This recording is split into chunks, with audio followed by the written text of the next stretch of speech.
entertainment, 100% electricity, 100% Pipebomb Radio with your host, Felix Olmedo. To be the man, you gotta beat the man. And Austin James. That's the bottom line. From stone to stone. That has to be the craziest yet most enjoyable intro I've ever heard. I know Austin gets a kick out of that. To be the man, that's you gotta the bottom beat the line, because Stone Cold said so. I love that. Kudos again to our guy Elio with 2 N's, Canella, for doing that. That was an awesome job. And I also, before we start anything, I have to throw out a big thank you to somebody who I said I was going to do it to. It is the guy who is the mystery man behind the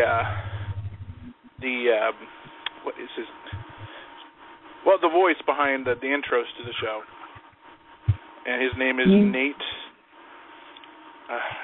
Milton. He actually hosts his own podcast. Yes, and he's the mystery man behind all of our intros we've done, even the one for Nacho Mama's Radio. He's definitely got a gift. He does a great job. We can't thank him enough for that. And tonight we were supposed to have on the legendary Bill Anderson, but he kind of came down with the flu, so we couldn't bring him on tonight. But we actually have him. We're going to be talking to him, about it later to come on for a future date. So everything's still we're still going to get him on. I mean, the same thing happened. Remember with Dan Savern, we couldn't get him on one day, but and for that matter, we got him Bruno. on sure enough. Yeah, same thing. So we're gonna get him on without a doubt. Yeah, no. If it doesn't happen this summer, it will definitely happen in the fall. And I'm not worried. I know he's a great guy. He'll definitely, we'll get him on. I have no doubts about that. I actually mentioned this on the Facebook page just a second ago that we're going to be kicking this entire thing off with this interview with the IHWE promoter David Fuller with a huge announcement regarding a tribute show that's actually taking place this Sunday night. That's correct. I look forward to revealing that information to everybody, letting the cat out of the bag, if you will. I can't talk like Dusty, but I kind of threw that in there. So how was your weekend, man? Everything good? How did you think of the Raw last night? It was excellent. I think it really hit all cylinders with with the entire thing going on with Seth Rollins and his dissension with the Shield. Not only dissension, almost breakup. I mean, it happened last week. I wanted to get your opinion on something because I know you heard this probably as much, if not, probably first before I did. Can you believe that some people were actually giving Seth death threats because of his change, his turn? Yeah, I can definitely. I could not believe. I said, people really. This is the 21st century. Is this real to you still? People were really behind the Shield and going on to the entire years and that they've been together and they've been really behind them, and for him to really stab and hit Dean Ambrose and Roman Reigns in the back. Yeah, when blindsided him with a chair. It's not too nice, but he knows what he's doing. He's a smart businessman. And what's best for business is Triple H, and I've had that's always been the answer since day one. I knew you were going to throw that a little bit in there. I know you've been a big fan tooting the horn of the Authority for a while, but it just amazed me that he has this. I'm sorry. We're not going to be kicking this off with the announcement. I'm sorry. Say that one more time. My connection's bad. I think as I posted on the Facebook page, we're gonna make the big announcement right at the beginning of the show. Yes. I'm sorry. I started getting on a tangent about Raw. You know me. I'll start talking about something and I'll forget everything else. In that's regards not the first time, won't be the last. Yes. But that's exactly why that dynamic of the show works. Moving on, before we have our guest join us here in a moment, touch bases about the tribute show this Sunday. Was that the surprise you were referring to? Yes, it was. Okay, that's fine. It is coming upon the 7th anniversary of the passing of a wrestling legend who left us way too soon. And that legend actually was put into the WWE Hall of Fame in 2006. Who am I talking about? The legendary, sensational Sherry Martel, sensuous Sherry, scary Sherry, however you remembered her. We are going to pay tribute to the woman that she appeared to be such a mean, cold-hearted person, but in reality had the heart of she had a heart of gold. She loved everybody. She loved working with people. She loved her fans. And joining us that day, we're going to be joined by one of her closest and if not best friend in the wrestling business, who traveled with her for over 20 years. And we're also going to have make a very brief cameo appearance. I don't know if it's a cameo, but it'll be on the air, which would be her son Jared. And we'll talk about some of the great Sherry Martel moments working with the guys, not just in WWE. She didn't just work there. In AWA, WWE, WCW, and she even made a brief appearance. I don't know if anybody remembers that, but she did appear briefly in TNA. Do you remember that? Yes, and it's kind of weird that the paths cross the same way with Randy Savage. Though it was brief, like with the Sherry Martel, being in TNA. They were both there. And I think that they shouldn't have. I don't think they should have really went there. I don't think they really fit in with the TNA. No, maybe not. But but at the same time, the TNA fan base is definitely a different venue. Obviously it's not WWE, but it's so much more of getting fans to still kind of not forget them, I guess you could say. I'm not sure what the reason was, the exact reason behind Randy, but Sherry's was more of like a quick 60-second, maybe a 90-second cameo with Bobby Roode years ago. Same thing with Bobby Heenan. He was on there as well. I know. I don't know. Randy actually got to wrestle, so. Yeah, What's that? There's some people. There's some people that don't fit in TNA that really have that place in WWE. No, you're right. You're right. But Randy with Ric Flair, I think was another situation. I didn't like him in TNA at first, but at the same exact time, he was pretty fun to watch him because he had some great segments with Jay Lethal. that would have been something to watch. Jay Lethal has nothing but love and great respect for Randy, and to see, they came across a picture that had with Jay on there with. Correct me if I'm wrong on this. I could have sworn that looked like Maria. Was that not Maria that wore that Jay Lethal's Miss Elizabeth or Machismo's Elizabeth or whatever it said on the shirt? But was there a tribute to Randy and Liz? I don't know. Correct me if I'm wrong. Am I wrong? I'm not really sure what you're talking about anyway. I can't correct you on something. You know what? I'll that send you a picture because I came across this picture a couple of weeks ago on Facebook. So that's fine. Hey, you know more about the Ring of Honor portion than that because that was like the Ring of Honor thing. You even you showed me a video, which is pretty cool that they did that. Kind of redid the WrestleMania 7 whole thing. It was the Ultimate Warrior versus Randy Savage. And Jay Lethal was impersonating Randy Savage while Delirious was impersonating Ultimate Warrior, and they did the match from WrestleMania 7 between them. Every little thing they did was they basically mirror image.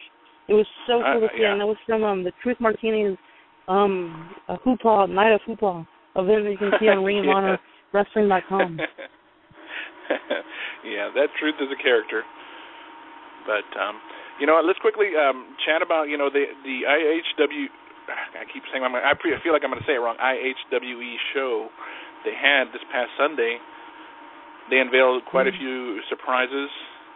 They had a great turnout, and as I told David when he was on with us either this past week or the week prior, when you're a promoter, you never sleep. You never sleep. You're constantly making sure every little nook and cranny is covered. All the asses are in the seats, if you will, and everybody's having. Like I said, I corrected you last week when you said that. You said a promoter never sleeps, and I said the good promoters never sleep because the good promoters. Yes, you did, and there you go. You're going to probably correct me again, so go ahead. And that's without any further ado, there's good promoters and there's bad promoters. David Fuller is one of the best promoters in the United States. I think he's so good at what he does. Wow. Next to Vince McMahon, would you say? No, I'm talking. This is on I'm just joking. Relax. David is one character, and Vince is another. That's a good comparison. Hey, they both they have. Well, anyways, I'm moving on. I'm rambling. We have David calling in, and rather than keep him waiting, we'll bring him on because I tend to ramble too much. So, anyways, without any further ado, here we go. How you doing, Dave? Hey guys, how's it going? Thank you for having me. Hopefully you don't mind us rambling here. Well, me ramble. No problem. All righty. Well, thanks for joining us here, and we're definitely excited to hear how much fun you guys had this past Sunday. It was crazy. I was I hadn't done a live event in 3 years, and we put 9 months into this. Not just me, my team, my family. Of course. Put nine months into just promoting and creating awareness and doing different things and whatnot. And it paid off Sunday. There was it's hard to run on a Sunday unless you haven't established. It's hard to run any day when you're not established, when you've been out of the game for so long. And we do the Hall of Fame, and we have such a presence globally due to social media. But when it comes to getting a butt every 18 inches and doing a live event, it's a totally different playing field. So, we did some different things. I thought we booked a great roster, especially if you're from this area. We booked a hell of a roster with stars from all over, and then we brought in Johnny Gargano, which was a real treat. We had some surprises to unveil. We had a mixture of old school and new school in the same show. We did some things. We had one of the nicest venues we've ever been into. When Johnny Gargano compliments the venue, then I think we've done something. So, because I got wrestlers every weekend, 3 or 4 times a weekend. So, it turned out really well. We ended up with 510 people at the end of the night, which was huge. Our last big attendance was in 2010 when we had Maniac Matt Bourne, and we did about 330.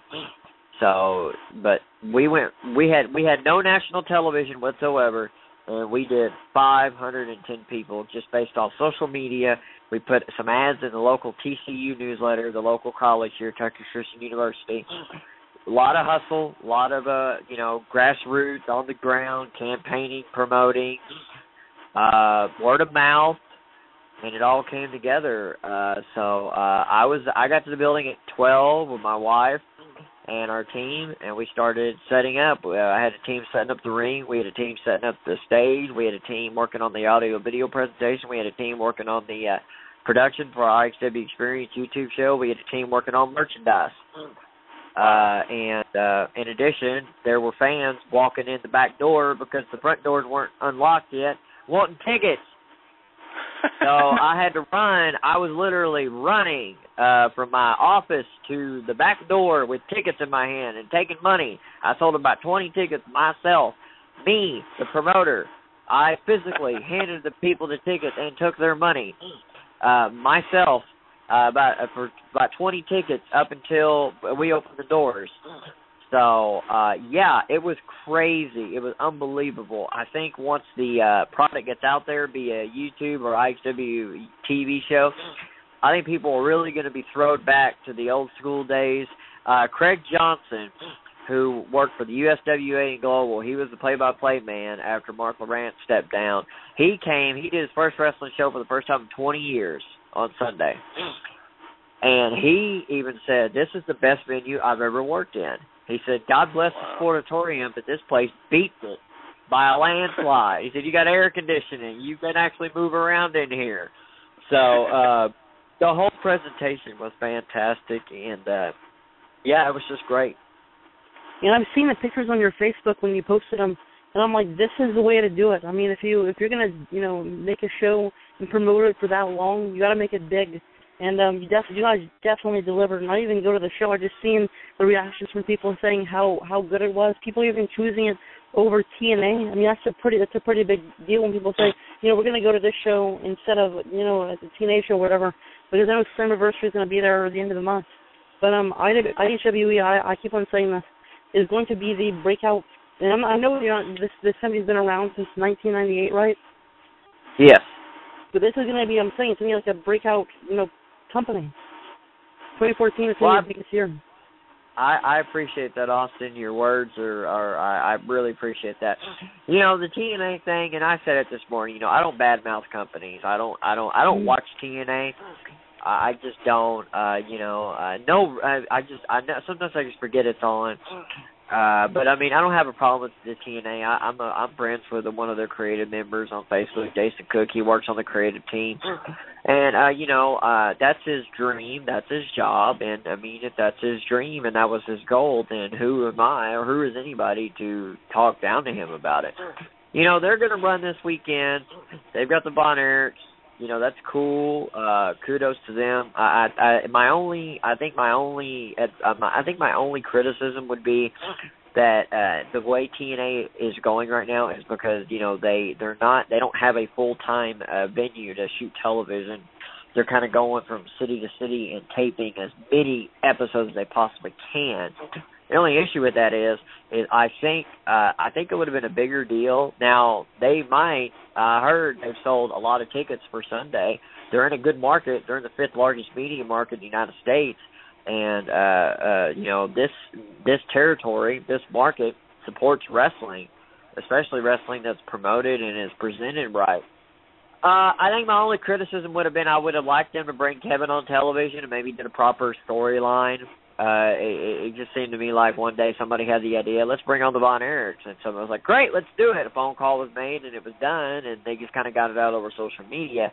I think it would have been better had they brought in Kevin, or at least brought in the boys, and maybe shot something for a television show. But they shoot their television. But I mean, I don't have national television, so I can't sit there and say what I would have done. I'm not them.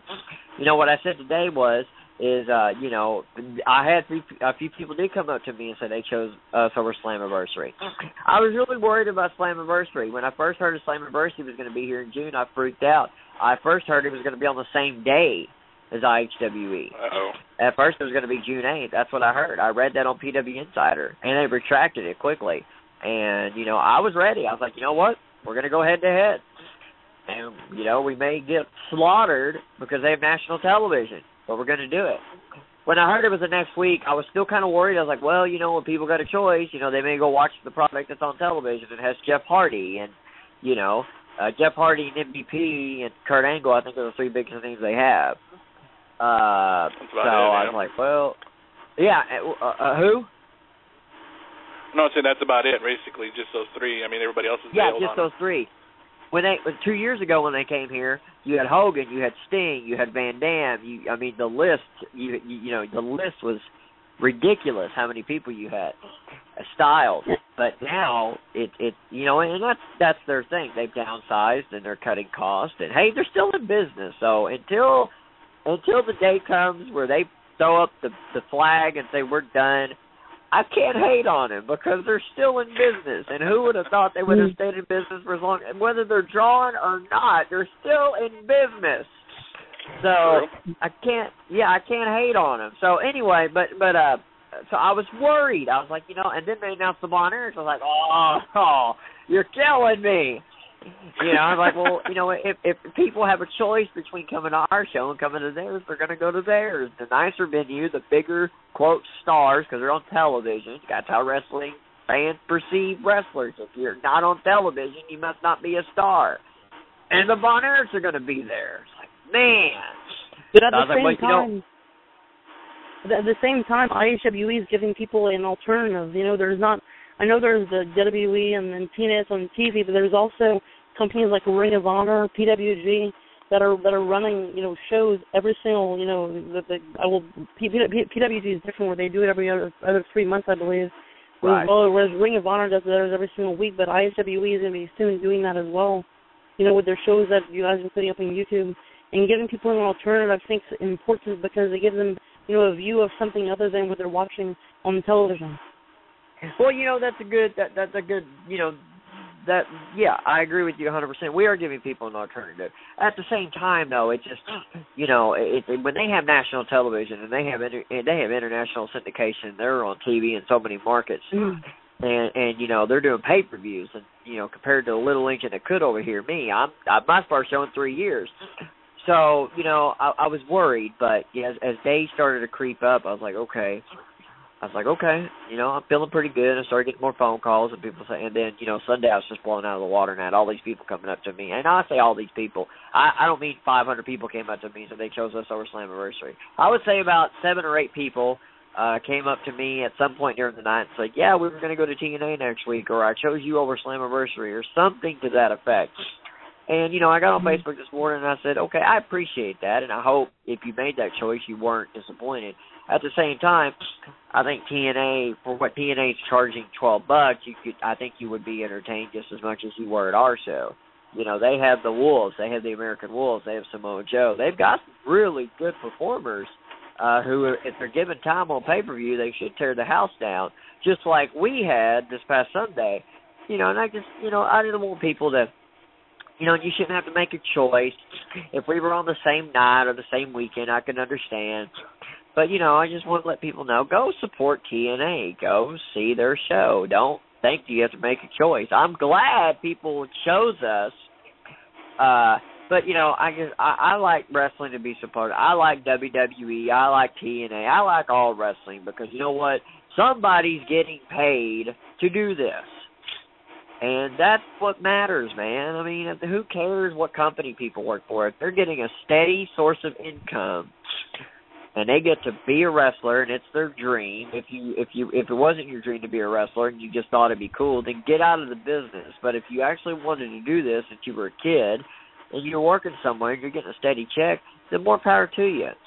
You know, people hate on the dub. I'm like, hey, man, guys like Daniel Bryan and Seth Rollins and Antonio Cesaro, they were killing themselves every night on indie shows for $50, $100, and they were going up 300 miles every other night, going 90 minutes with people, getting dropped on their head.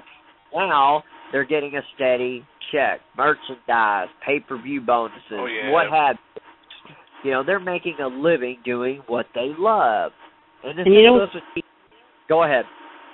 Well, I'm sorry. You can continue. No, I mean, you know, the same with TNA.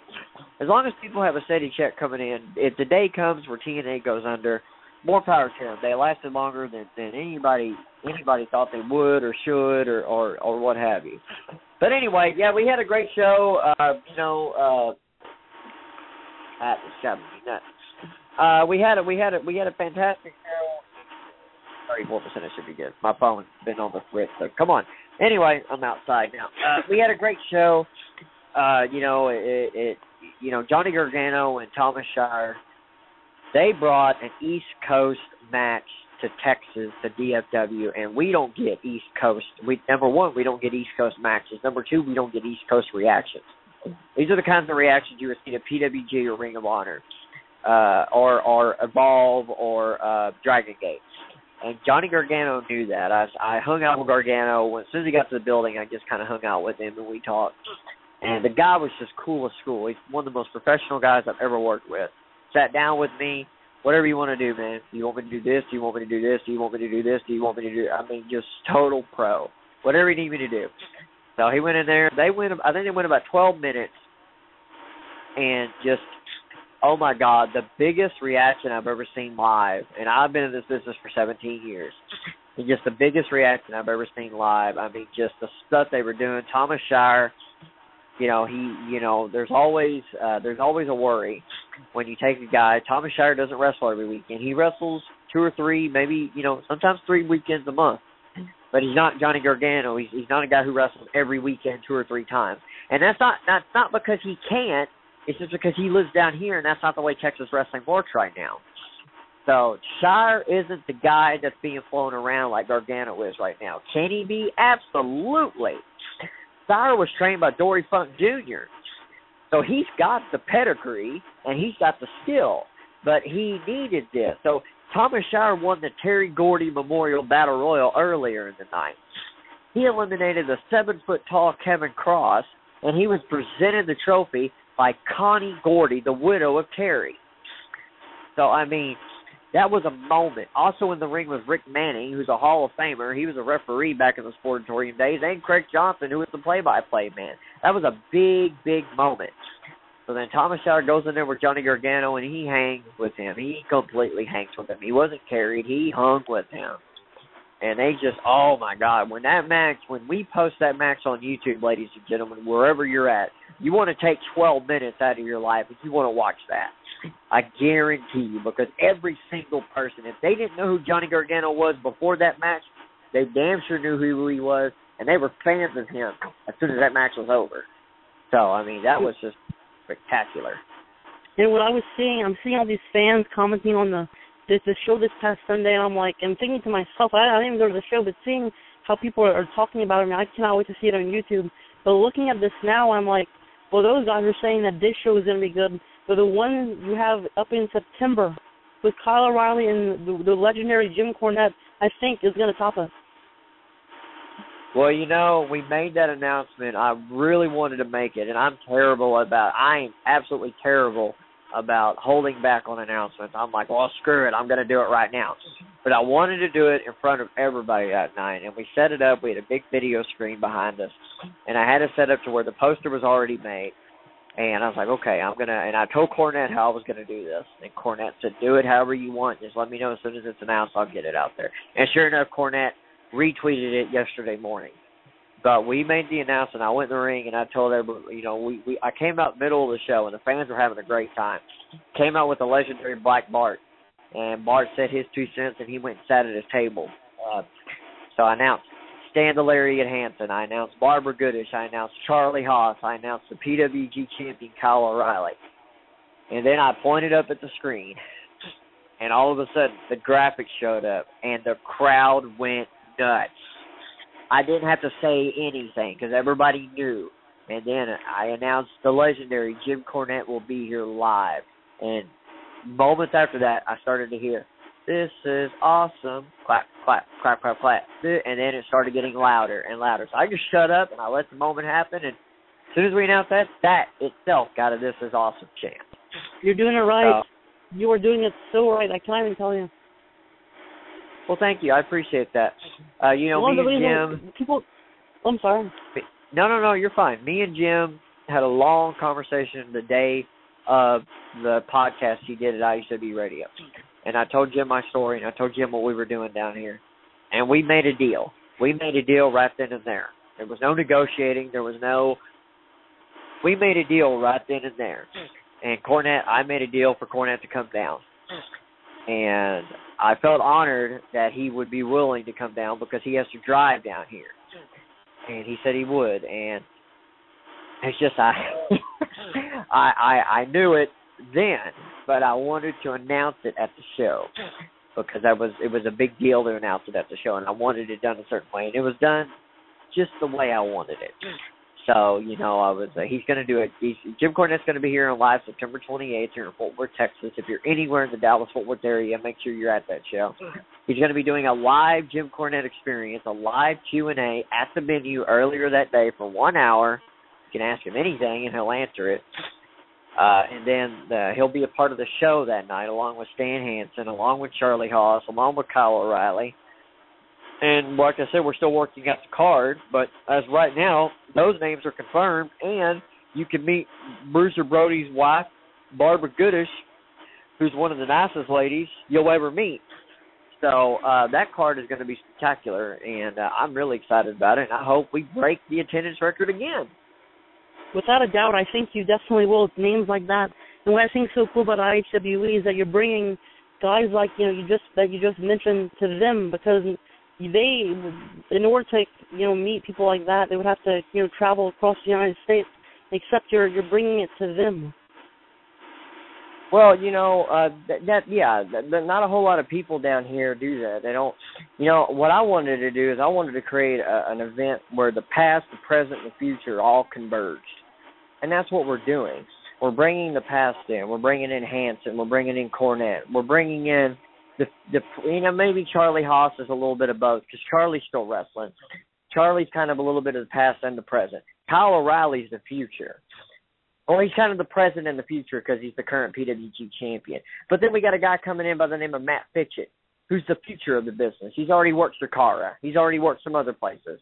We got the Submission Squad coming in from St. Louis, Missouri.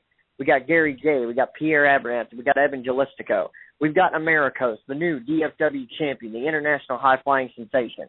We've got Matt Riviera, the current reigning IHWE heavyweight champion. I mean, we have the past, the present, and the future, and it's all on one show. We had there was a guy that came to the show and he blogged about it. And, doing a show like this, not everybody's going to like everything. He put over everything. He questioned a couple different things, and then he didn't know it was a television taping, so he questioned why a couple of the guys were working twice. And then I told him, and he was like, "Oh, okay, that makes sense to me." He did say that this is the perfect mixture of old school and new school together. And that's what it is. It's a combination of both. It's not just old school. It's not just new school. I hate promotions like we're doing it old school. No, you're not. You're just saying that. Just putting the words old school on your flyer doesn't mean you're doing it old school. How can you be old school when you don't have anybody in the business, when you don't have anybody in your flyer that didn't break in the 90s or the late 90s or the 2000s?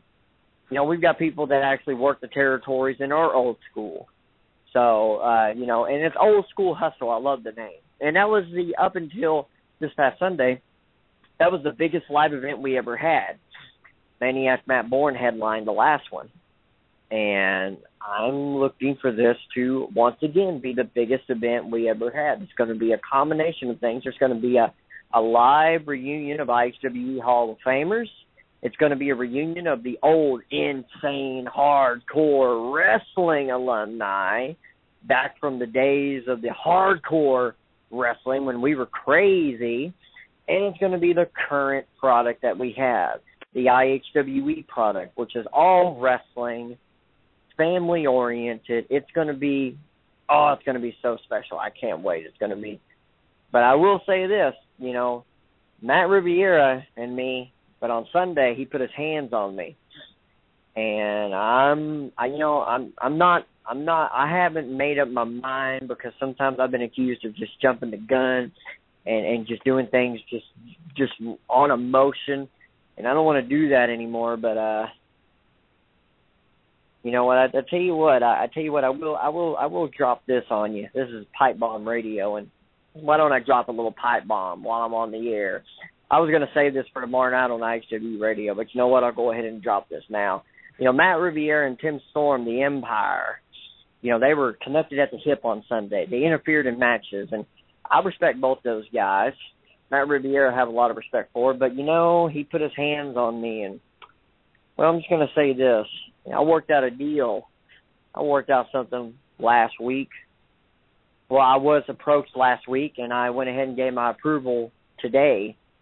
Last week I was asked if I wanted the IHWE Championship to be defended at Coastal Mania.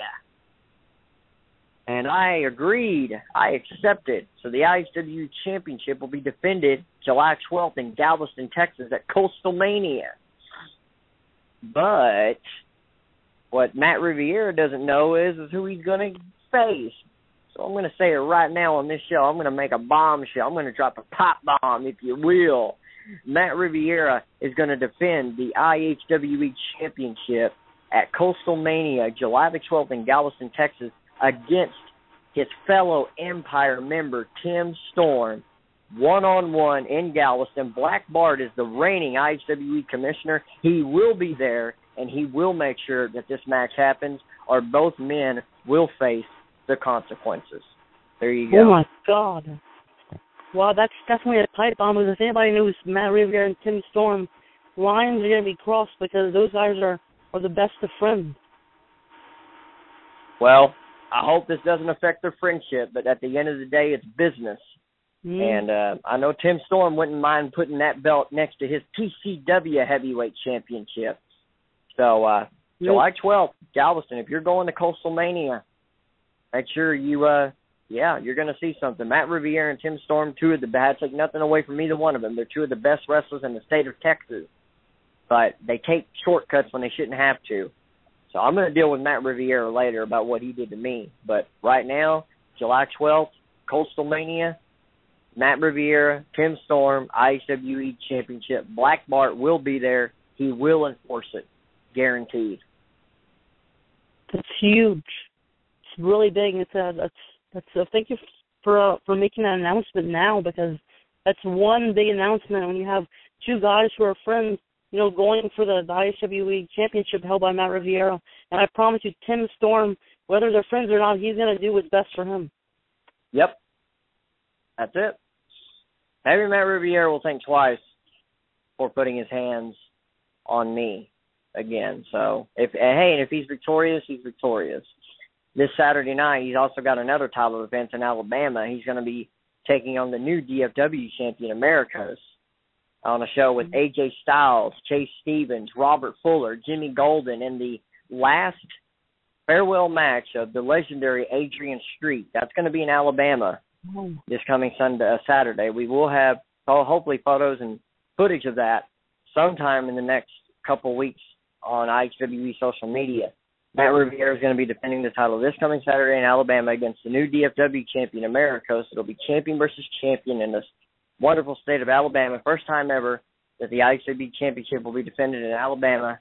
And then on July 12th in Galveston, Texas, Matt Riviera and Tim Storm, one-on-one. If Matt is successful, if he retains against Americos, he will defend against Tim Storm. If he doesn't retain, then I guess it'll be Americos going after Tim Storm. I've already signed the deal and made it official. Well, actually, I wasn't going to make it official until tomorrow, but I'll let you guys let me come on here and do my thing. So I wanted to just Pipebomb Radio. I was like, well, what, I kind of forgot what the name of the show was. And I was like, Pipebomb Radio. Okay, yeah, let's do this right now. That's how I work. That's the name of the game. I do whatever. I don't have a board of directors. I don't have stockbrokers to answer to. So I pretty much make whatever decision when I want, how I want. So there it is. Awesome, and I know Americos, if you blink, you're going to miss something that he's going to do, and I know Matt Riviera, he's a guy that wears some glasses all the time, and I think he's probably going to have a problem seeing where Americos is, in any point of that match, because that guy is a fast, rising superstar in professional wrestling, and one of the best high flyers in the scene right now. He wrestled last week. He's an international superstar. I don't even know where he lives. He's always on the road. He's always going somewhere. Last weekend, he was at the Cauliflower Alley Club. He wrestled on that big, spectacular show that weekend where Rob Conway defeated Kojima for the NWA World Heavyweight title. Americos teamed up with Matt Hardy to take on Matt Riviera and Greg Anthony, another member of the Empire. And then Americos, we made a deal. Americos flew into Dallas. Barrett Brown was supposed to be in the three-way for the DFW championship against Gregory James and Ashton Jacobs, but earlier in the day, Barrett Brown was doing some moonsaults, some acai moonsaults in the ring, just stretching, warming up, working out, and he hyperextended his leg.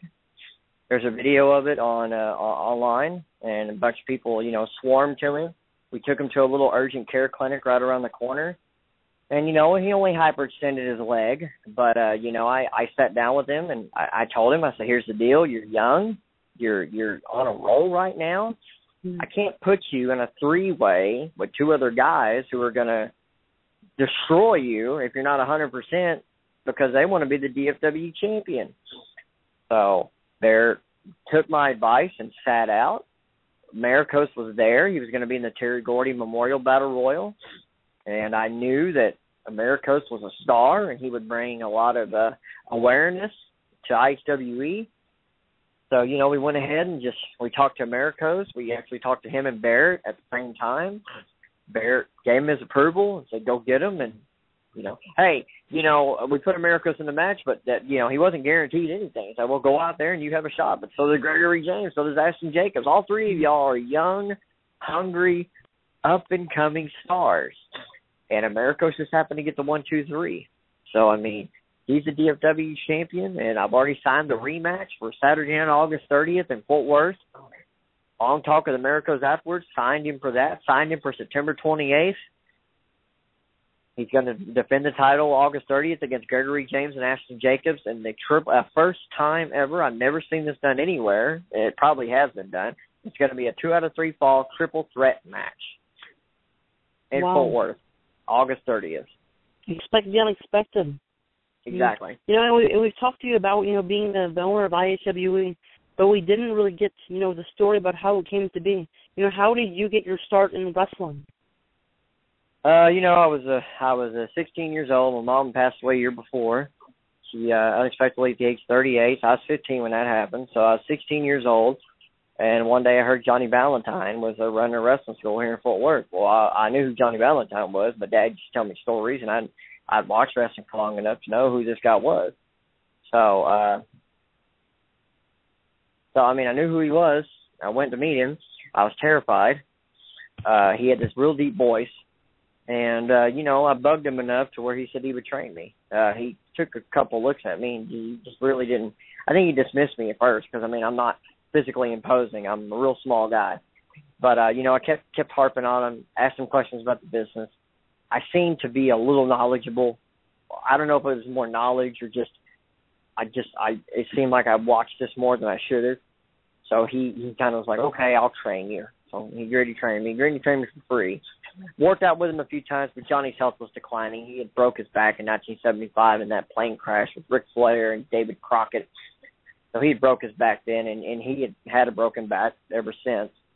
He'd been on crutches and stuff, and his health was really bad. It got really bad. And, you know, after that, he lost his gym, so we had no place to train. I mean, he would talk to me. He would teach me, try to teach me by talking to me, but I needed, you know, it wasn't, you know, now I would have understood it, but then I was too young, and I just didn't know what I had.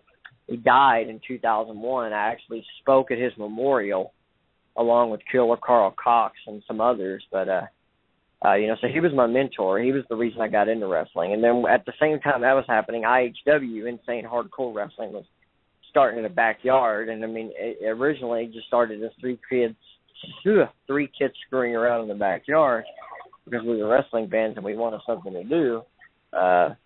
But a few months later, we met some people. We got a real ring. We put it in the backyard. We're going to the NWA Southwest matches. We're meeting people there.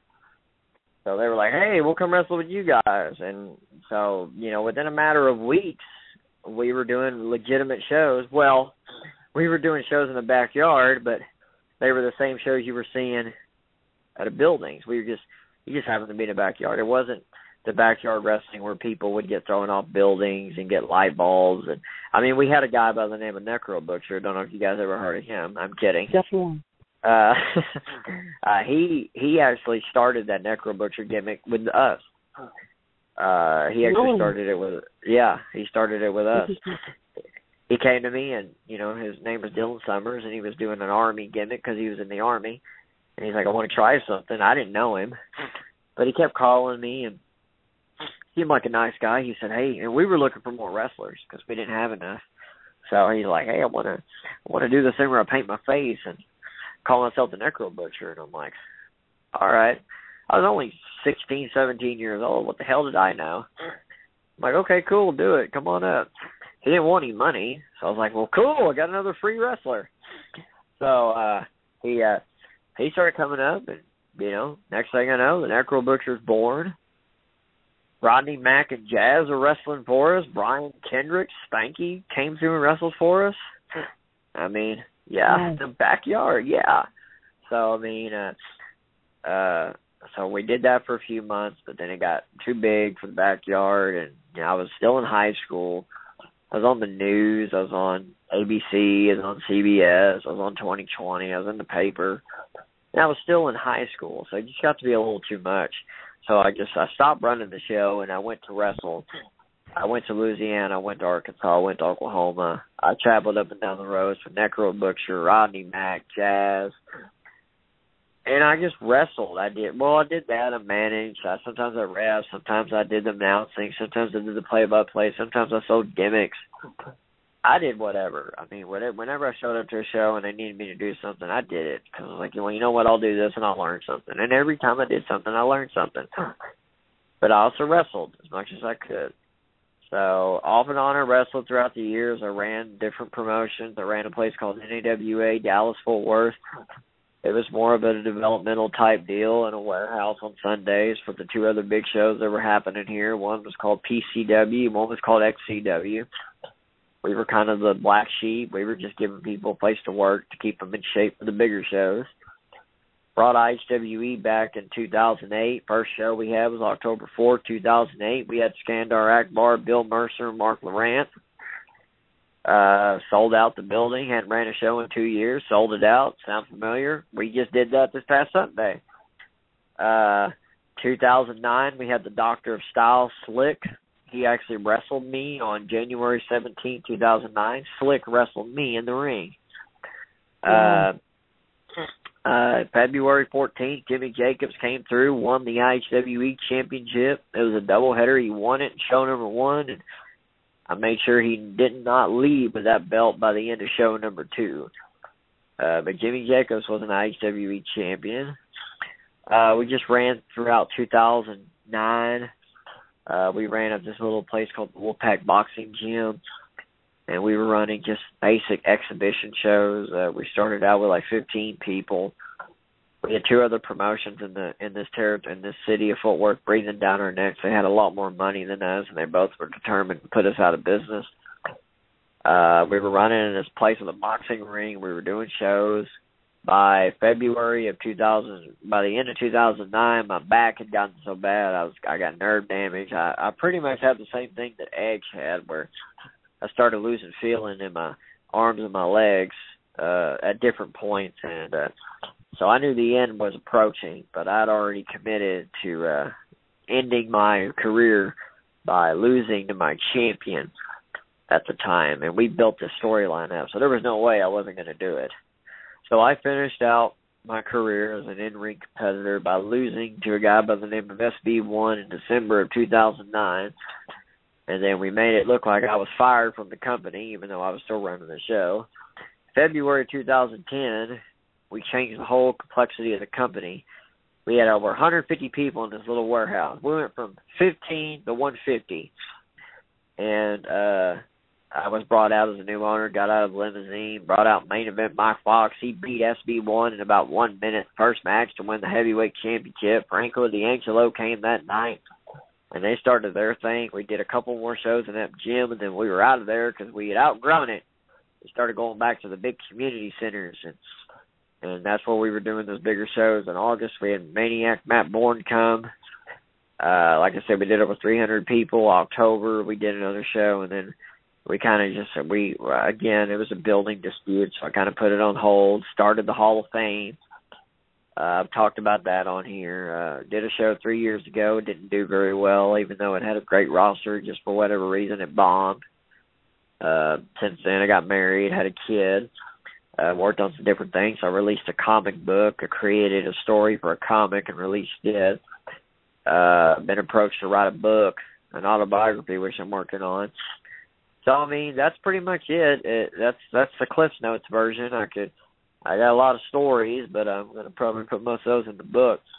But I mean, I did it. I wrestled from '98 to 2009, and I promoted a book, wrote stories. I did every possible thing you can do in this business. I've never gone to WWE. I've never gone to TNA. I've never worked in a sportatorium.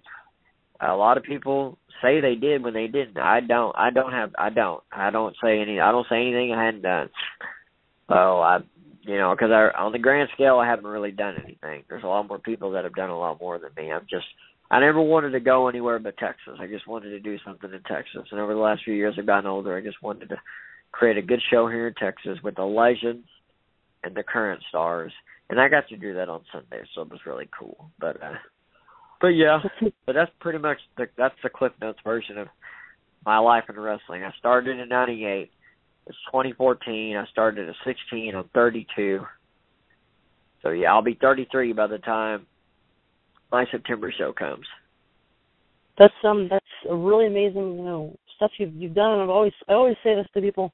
When they come on here, I'm like, it's very rare that anybody actually goes out and really does what they want in life. They kind of get led by other people. Yet you were the person that led yourself, which is it's really rare. You don't see anybody really doing that today.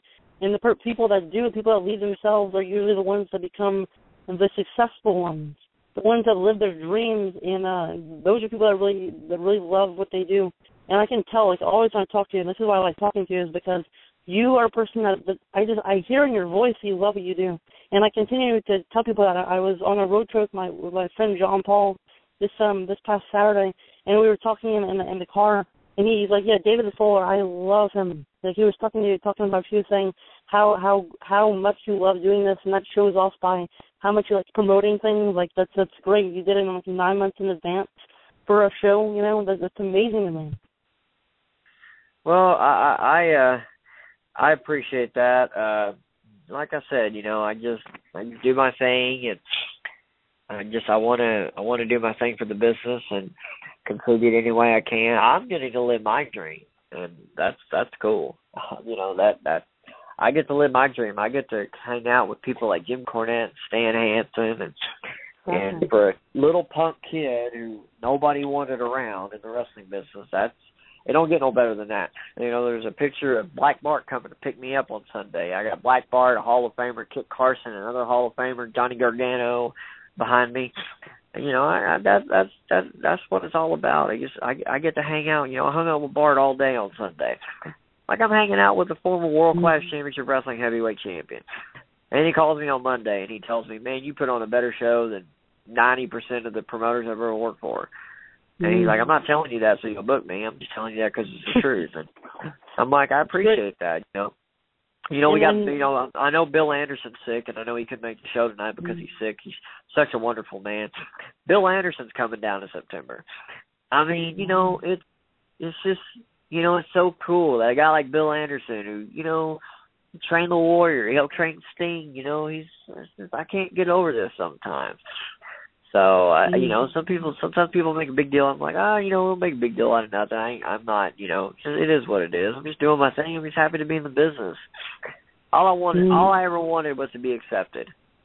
And I have. And that's it for me. I don't get no better than that. That's such an awesome story. And, you know, like you said, you're having all these guys coming in September. I mean, so many legends. And like you said earlier, people put old school on a poster, and they're not really old school. Yeah, you're doing it with you know, they have that old school flavor with the new school style, you know. Yeah, I'm just happy to do it. We've never done a show this big. Well, the one we're doing in September, we've never done one this big. So, I mean, I hope it does well. I hope people come. I hope everybody has a good time. I'm looking forward to seeing Jim Cornette. Stan Hansen has been so nice and so cool. He's really looking forward to it. It's just going to be awesome just to be around. And I hope people watch the YouTube show. It's supposed to start July 30th. We're actually trying to get it to start earlier. We're actually trying to get everything done so we can put it on YouTube a little earlier because I am getting bombarded with people that want to see the show. But my poor editor down in Houston has a life, and I don't want him to just embed himself in this. And, you know, so we're going to try to get this thing going a little bit sooner. But we will keep everybody posted on IHWE.com. That is the place to go to get everything IHWE. Whenever the shows do start, the new episode will be on IHWEnow.com on the very first page every single week. That's great, and I'm just going to give you some advice for the next show. If Matt Riviera tries to put your hands on you, beforehand, make sure to bring out Stan Hansen, because I promise you, with him by your side, Matt Riviera is not going to put a finger on you because he's going to be afraid to have a forearm go across his face. Well, you know, I might just do that. But you know what? I did wrestle for a few years, and Matt Riviera might be a little bit bigger than me. But you know what? I've wrestled the Necro Butcher, and, you know, I'm still alive to tell about it. So I was Necro Butcher's crash test dummy for a long time. So, and I'm still here to tell about it. So, Matt Riviera tries anything again, he might not have to worry about Stan Hansen because I may just drop the suit and I may just handle business myself if I absolutely have to. Don't put a dog in the corner and tease him with a sharp stick. Don't do it. Yeah, I like those. The people that stand their ground. You know, no matter if you're a champion, Matt Riviera, even though he's Mr. 5.5, and it has that gold around his waist, you know. You can't really put your hands in the boss. Because if you cross the boss, and we've seen the history continues to repeat itself, it doesn't usually go back in their favor. Well, yeah, I mean, that's it. I mean, I'm not going to, you know, I could book any match I wanted to. And I could book Matt Riviera to go through a gauntlet match, and he would have to do it. You know, had I asked for it, if I asked for it, I would take it. But they were beating up some guys. They had laid out a guy who wasn't even supposed to be wrestling. He had been there to retire, and he came out to help another couple of guys. He was a friend of mine, JT LaMotta, and they attacked him when he ran to the ring because he was trying to get the beating to stop. You know, they had lost the match, and they started beating up people. So that's when I came to the ring, and all I said was, hey, the match is over. Stop this. And then the next thing you know, I'm flying out of the ring. So, you know, had I put my hands on Matt Riviera in a confrontational or violent way, then I would take my beatings as a man and my lickings. I would take it. But I didn't ask for this. I didn't deserve it. But at the end of the day, I'm not going to cry about it. I'm not a big boy, but I am a big boy. Not in height, but in age. And, you know, I can, you know, if it happens again, I'll be prepared. And that's all there is to it. I wasn't expecting it. I let my guard down. I wasn't expecting it. Matt has texted me and apologized and said it won't happen again. And, you know, I know temperatures get hot and things get heated. He apologized. He sincerely apologized. So we'll see if it happens again. Then it'll you know, fool me once, shame on me. Fool me twice, or shame on you. Fool me twice, shame on me. We'll see what happens. So Felix, do you have any questions? I rarely ask Felix if he has any questions, but you've been awfully quiet. Not at all. Not at all. I think everything's pretty much been answered, and I've just been sitting back listening. And did I put you to sleep, Felix? Don't lie. No, not at all. I just for once, the guy who's usually doing all the talking actually took a break and let his young prodigy run with it, and he did a great job. I didn't have to say nothing. I just kind of listened and proudly listened to this kid run his mouth and talk crap about me, but did a great job tonight on the show. Trust me, it won't be the last time. I'm giving you a compliment, kid, and you can't even take a compliment. Be nice. I'll take it. Thank you. Well, I appreciate you guys having me on. Yeah, I know I saw where Bill couldn't make it. I hope Bill feels better. Hoping you guys get Bill back on because he is a wonderful interview. And I was like, well, if you need a guest, I'll come on. I know how it is. Last minute, somebody pulls out, and you're like, not that you guys couldn't handle it yourself, but I was like, well, I was going to come on anyway, so I was like, well, maybe, you know, just tell them I'll come on for as long as they want me to, and I can talk about the show. But I really, I appreciate you guys having me on. I really do. Like I said, I like doing your show because you guys are real professional, and you do a lot of good for the wrestling business. I love doing it. Thank you so much. Thank you for the compliment coming on tonight, man. We wish you the best, and we're looking forward to checking out, hearing more about the how it goes with Cornette in September. Definitely get a kick out of that guy. Definitely. Yeah, definitely. I'll definitely. Well, IHWenow.com. Stay on the lookout for IHW TV, and when these shows get posted, they're going to be 30-minute episodes. Watch all of them. If you're a fan of the traditional Texas wrestling days, watch them. You'll really get a kick out of it. Every match was something that everyone could enjoy. The venue is really nice. The presentation should be great. And during the Terry Gordy Battle Royal, you can hear Craig Johnson from the Global Wrestling Federation days on commentary. So if you like listening to him on ESPN, you'll love listening to him on IHW TV. So, but you guys keep in touch. Let me know if you ever need anybody to come on and bore your listeners for a few minutes. I'll be happy to do it. Well, we appreciate it, man. You take care of yourself, and best of luck on your show tomorrow night. I will be listening. All right, guys. Thank you, Austin. You have a good night. Not a problem. Bye-bye. Bye-bye. Wow. I'm actually impressed. You take charge before I even had to. Well, no, usually I'm the one people. taking charge, and you just kind of. That's why I just put myself on mute and just did some work. So. Well, you know, that's what I'm saying. There's a very few, you know, package of people that I like that actually like in this world, and David Fuller's in that pack. I like him. He's a person that you can definitely hear in his voice that he loves what he does, and I just love that about him. He's so passionate about what he does, and that really rubs off on everything he touches. Because seeing everybody, all the comments and positive things that people are saying about IHWE shows from this past Sunday, I mean, it really shows that that everything he's doing is working. Well, for once, it was also not only a way for me to kind of remove myself out of the way. It's not so much that I did that. I've been on the whole time, but I really was listening to how you conducted yourself, and I got to say, man, I'm impressed. You've gotten so much better over the last year. I know we pick on each other, but you've been getting better. You handled yourself very well with tonight's show, and that's why I said, what can I say? I'm the proud papa, just watching my young little prodigy here kick some ass tonight. Yes, Felix is my dad. You know what? Still can't take a compliment. I'm just kidding.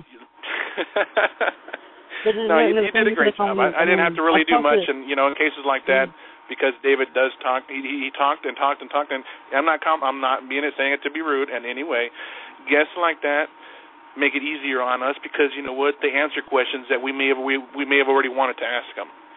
So I welcome that. Blackjack, and that's a definition that only gets there's a few people in the show they get thrown that little phrase, I guess, nickname, whatever that we call people, is that when Blackjack Mulligan came on here, the times that he has came on Pipebomb Radio, he's a person that tells like it is, and he keeps on talking about so many great stories, and I think his brain, and I told Felix this a number of times, that we did not even extract not even a half of Blackjack Mulligan's brain. We're gonna have him on very soon, in the near future, again, to continue to talk about, because there's going to be part 4, 5, 6, 7, 8, 9, and so on. He is a great guy, Blackjack Mulligan. But I'm saying the phrase comes from him because the people that talk and you just continue to talk about so many interesting things that you just hear in their voice that they love what they do is that's why. And the icing on the cake, definitely. When we had Blackjack come back on in January, the icing on the cake, I was hesitant at first because I didn't educate myself to find out who exactly this woman was. But Susan Green, I really became a fan of her personally because of the fact that there's not many women that can make it in the wrestling business, especially back in the old days. And the women, they were hard on you. The women trained in the school of hard knocks, no doubt.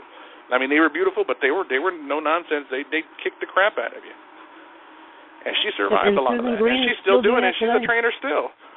Yes, still the Gym of Pain and Glory, I think that's what she calls her place in Carolina, where she's trained some people. And Susan Green, NWA Hall of Famer, she has wrestled the best of them. And she's been trained by the best of them. She's trained a lot of the best of them, too.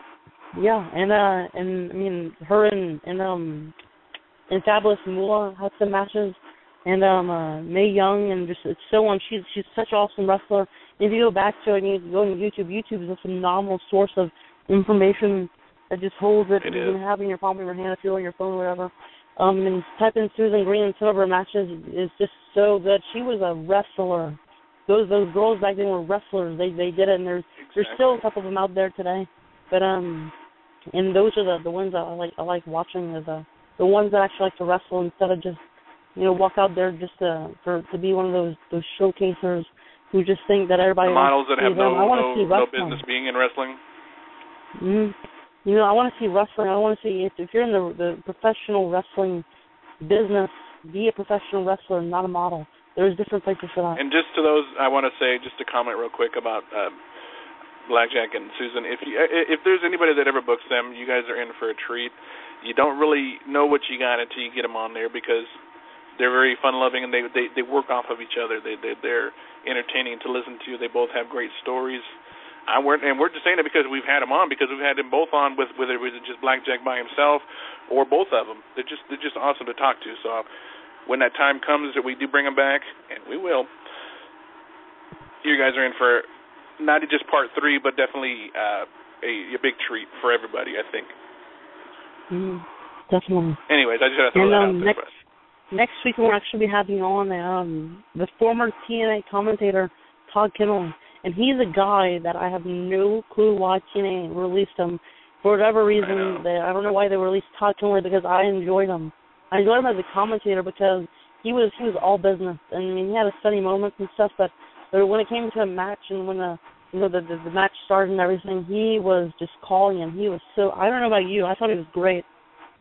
No, I enjoyed his work because what it was is he kept it business. He wasn't very monotone. He showed his emotion in his commentary. Nothing against Taz and Mike, but at the same time, sometimes their commentary can get very stale, and that's just an opinion as a fan. I don't know what goes into what they're doing. If there's something in a way that they're supposed to do a certain way, to talk a certain way, whatever. This is not to pick on them, because I've got respect for both. But like I said, to add that mix of a third commentator, it definitely livened things up a bit. The fact that they had to let him go, well, it's a shame. But Todd went on to do other things, and is currently now the voice of Championship Wrestling from Florida. I was going to say from Florida. Hello, from Hollywood. And this coming Sunday, we can't forget about the awesome Sherry Martel tribute show we're going to be having on with who is Sherry's best friend that's actually going to be one of the guests on that show. Her name is Kathy Fitzpatrick. She was actually a woman that was mentioned in Sherry's speech. Now, online, finding her Hall of Fame speech is not really easy. You really have to search, because a lot of the stuff has gotten removed from WWE. You know, they're copyrighted and so forth, and I understand that. But if you find it, or if you even just have the DVD itself, watch it. Watch it because you can just see how much she loved being there and being able to be back with the boys and the girls and just being there with the fans. Whether she was being Scary Sherry or screaming on the microphone, whatever, she had so much fun, and I loved her speech. I'm such a mark for her, and I admit it, I really am, because what I liked about her was she was tough, she was beautiful, and she could wrestle. She did not. She was. Go ahead. And you can also hear her. You can hear her quite well. She was pretty loud. Yeah, and she got to work with so many greats in the AWA, WWE, WCW.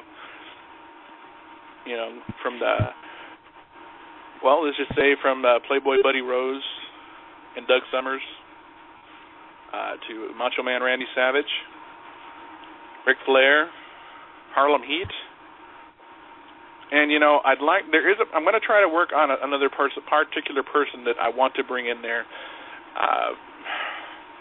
If it's not possible, I'm not going to unveil who it is, but at the same time, I really want to make this special for not only myself and Austin, who obviously are fans, but just for the fans in general, for Sherry's son, for her friend who misses her dearly.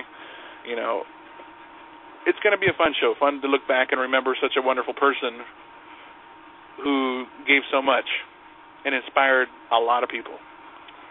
And she was actually on, she was mentioned, one last thing for me, but she was mentioned actually on the tonight's episode of WWE Countdown as one of the top talkers in professional wrestling in WWE history.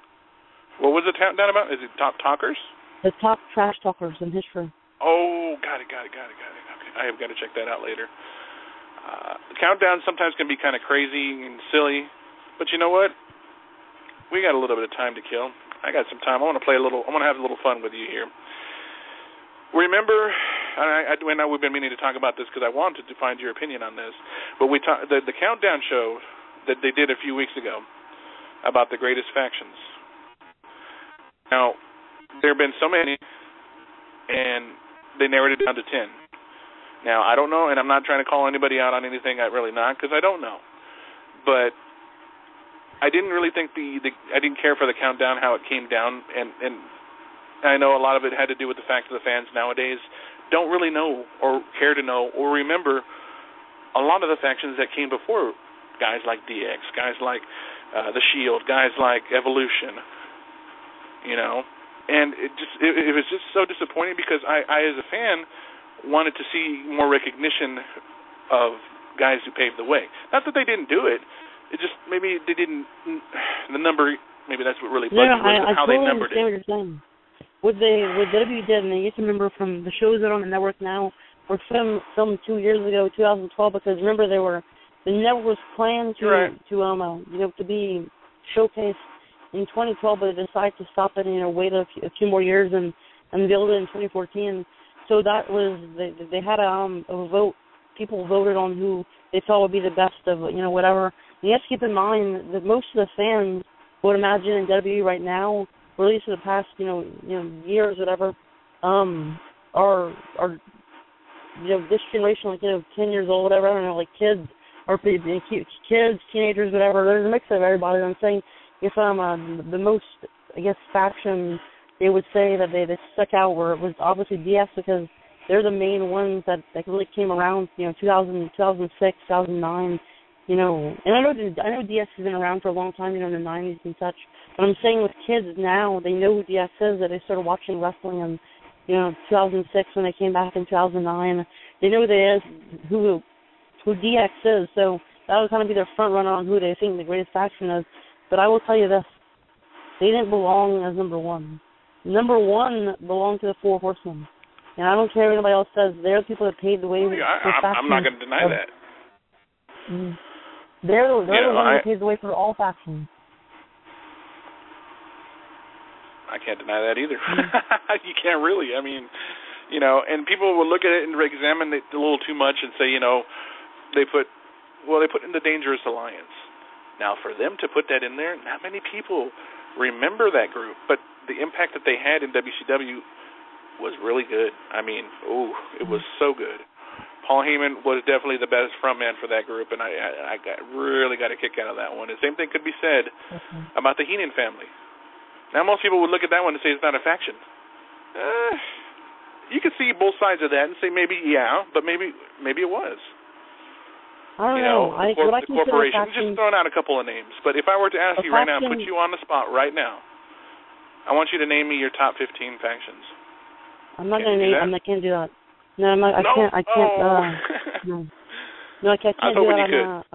I'm going to say this though, that a faction. This is, with my opinion, what a faction is. A faction is a group of individuals that are one cohesive unit. The Four Horsemen was one cohesive unit. When you seen, when you're picking on Rick, you're picking on Tully. When you're picking on Tully, you're picking on Ole. You're picking on Ole. You're picking on Arn. And J.J. Dillon was in the middle, and everybody else was.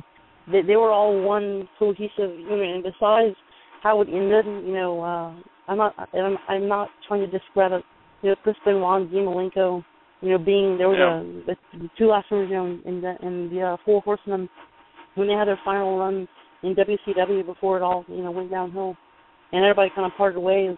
The original Four Horsemen, how it started with those main guys. That's how it was, and they were a unit. That's a faction. Now, I'm not saying that Bobby Heenan and his family was a bad, it was a. I'm getting called I don't want to be disrespectful.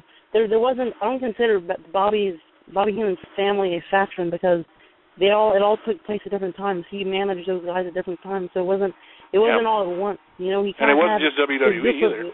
Yeah, but I'm saying he had his group of guys at one time that he led, but it wasn't all at one time, When the Four Horsemen ran together, it was all one, Even though they had a couple different versions of Four Horsemen, they were always one unit.